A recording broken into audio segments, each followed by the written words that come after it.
everyone, welcome to our short documentary on historic Changdev Temple, which is located at Muktai Nagar, Jalgaon district, Maharashtra. This temple stands as a symbol of faith, culture and engineering brilliance.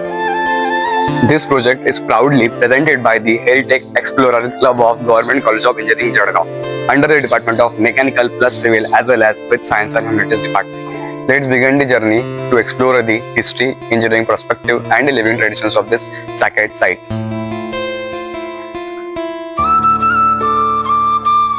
नमस्कार मित्रांनो, चला तर मग आता पाहूया या मंदिराचा इतिहास. चांगदेव मंदिर हा खूप पवित्र मंदिर आहे. असे म्हटले जाते की हा मंदिर 12व्या ते 13व्या शतकात बांधला गेला. येथे पूर्णा नदी व तापी नदीचा संगम होतो. त्यामुळे या मंदिराला पवित्र स्थान असे म्हटले. सन 1916 मध्ये भारत सरकारने या मंदिराला राष्ट्रीय वारसा स्थळ म्हणजे नॅशनल हेरिटेज मॉन्युमेंट हे घोषित केले. लोक चांगदेव महाराजांना अवतारी संत असे म्हणतात. लोकांच्या हृदयात ते आजही जिवंत आहे. ते सुमारे 1400 वर्ष आयुष्य जगले. हिंदी में कहा जाए तो यह मंदिर सिर्फ एक पुरानी इमारत नहीं बल्कि एक जीवित आस्था का प्रतीक है। हर साल महाशिवरात्रि में इस स्थल पर भारी संख्या में यात्री, पर्यटक, भक्तजन बहुत मात्रा में आते हैं। मुक्ताईनगरच्या पवित्र भूमीवर पूर्णा नदीच्या किनारी शांतपणे उभं आहे चांगदेव मंदिर. इतिहासाच्या अनेक थरांनी झाकलेलं पण आजही आपल्या तेजाने उजळलेलं हे स्थळ. यानंतर मुक्ताबाई ज्ञानेश्वरांच्या लहान बहिणीने त्यांना एक रिकामे पत्र पाठवले, ज्याने त्यांचा अहंकार आणि अभिमान नष्ट झाला. मग चांगदेव महाराजांना समजले की खरे ज्ञान प्राप्ती म्हणजे स्वतःला हरवण्यात नाही तर स्वतःला समजून घेण्यात. मग मुक्ताबाईंनी चांगदेवांना त्यांचे शिष्य म्हणून स्वीकारले. फक्त शिष्य नाही तर त्यांनी चांगदेवांना त्यांचा मुलगा म्हणून स्वीकारले. आजही त्यांचे अनेक अभंग मुक्ताबाईंच्या भक्तीने भरलेले आहेत. एक योगीचा प्रवास, अहंकारातून नम्रतेकडे, शक्तीतून शांततेकडे, एक असे स्थळ जिथे दगड बोलतात आणि श्रद्धा जिवंत आहे. इंजिनिअरिंगच्या पर्स्पेक्टिव्हने बघितला तर या मंदिराची निर्मिती खूप अद्भुत आहे असे दिसून येते. स्तंभ आणि भिंती बोसॉल्ट शिल्पांपासून बनवलेले आहे, जे खूप मजबूत आहे. Each pillar is perfectly aligned, showing the excellent understanding of geometry and balance. मराठीमध्ये म्हणायचं तर पूर्वकालातील शिल्पकारांनी प्राकृतिक धातूंचा वापरून मंदिराची रचना केलेली आहे, जे अजूनही कलापूर्ण दिसते. आता आपण बघूया चांगदेव मंदिराचा सौंदर्य. याच्या प्रत्येक दगडात, प्रत्येक कोरीव रेषेत शतकांपूर्वीचा इतिहास दडलेला आहे. हे मंदिर हेमाडपंथी शैलीत बांधलेले एक प्राचीन दगडी स्थापत्य आहे. हे स्थळ एक प्रोटेक्टेड मॉन्युमेंट म्हणून घोषित करण्यात आलेले आहे. मंदिराच्या सभा मंडपात सूक्ष्मपणे कोरलेले दगडी स्तंभ आणि भिंतीवर कोरलेल्या देवदूतांच्या मूर्ती या कलाकृती त्यांच्या अप्रतिम शिल्पकलेचे उदाहरण. हे मंदिर पूर्णपणे चांगदेव महाराजांना समर्पित केलेले आहे. दरवर्षी महाशिवरात्रीच्या दरम्यान इथे भारी मात्रामध्ये लोकांचा मेळावा होतो आणि दरवर्षी इथे वार्षिक यात्रा घेतली जाते. हेमाडपंथी शैली ही भारतीय स्थापत्य कलेतील एक अद्वितीय रचना पद्धती आहे, ज्यात चुना किंवा सिमेंटचा वापर न करता म्हणजेच विदाउट मॉर्टर फक्त दगडांना एकामेकात अडकवून म्हणजेच इंटरलॉकिंग ब्लॅक स्टोन ब्लॉक्सच्या साहाय्याने बांधकाम केलं जातं.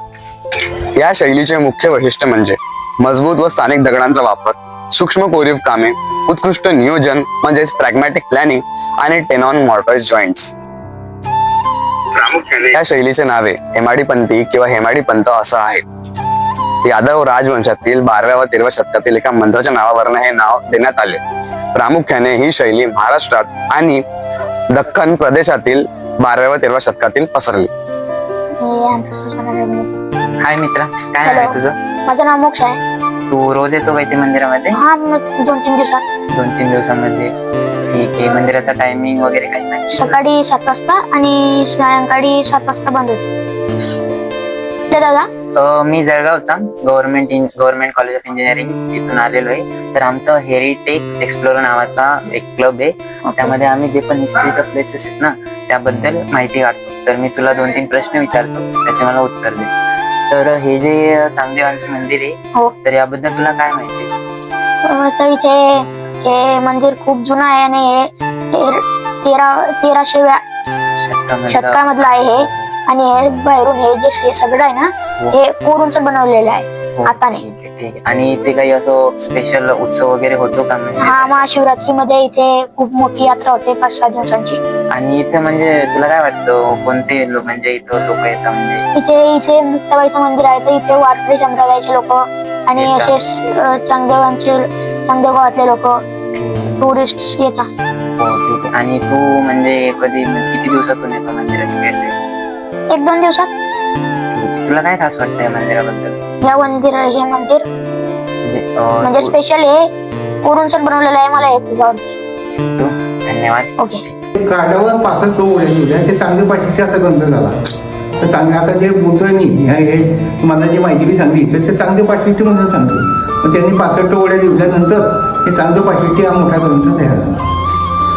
हा आता ताप्ती आणि पूर्ण म्हणतो आपण त्याला. हो बरोबर. ताप्ती पूर्ण आपल्याला पूर्ण ज्ञान नाही आहे. तर ताप्ती हे आधी मूर्ताईमधून आणि पूर्ण आधी आहे भेंजाईमधून. म्हणजे जिल्हा एकच आहे, बैतूल जिल्हा.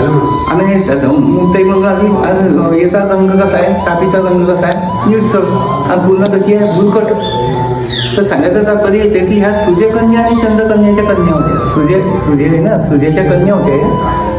चंद्रकन्या याला म्हणतात, पूर्णाला म्हणतात, आणि तापीला सूर्यकन्या म्हणतात. तर ते निळा आहे ते. आता ताप्ती नदी हे 11 विकरार आहे आणि हे शांत आहे. कोण? पूर्णा शांत आहे. हिचा एकदम 11 विकरार आहे. तापी सुद्धा आता काही पहिले सुद्धा तुपाच्या नद्या होत्या ना, त्या नष्ट झाल्या काही कालावधीने, कलियुग आल्यानंतर. इथे सुद्धा गंगाधार होती, इथे गंगाधार सुद्धा बंद झाली. आणि इथे Tapti. Chamdev temple is not a place of only worship. It is the living heritage of art, faith, and culture. Through this project, we learned how the culture and constructions blend to create something timeless. We sincerely thanking all the local resident, temple authorities, and guides for their kind support. दगड, नदी आणि श्रद्धा हा तिघांचाही संगम म्हणजे चांगदेव मंदिर.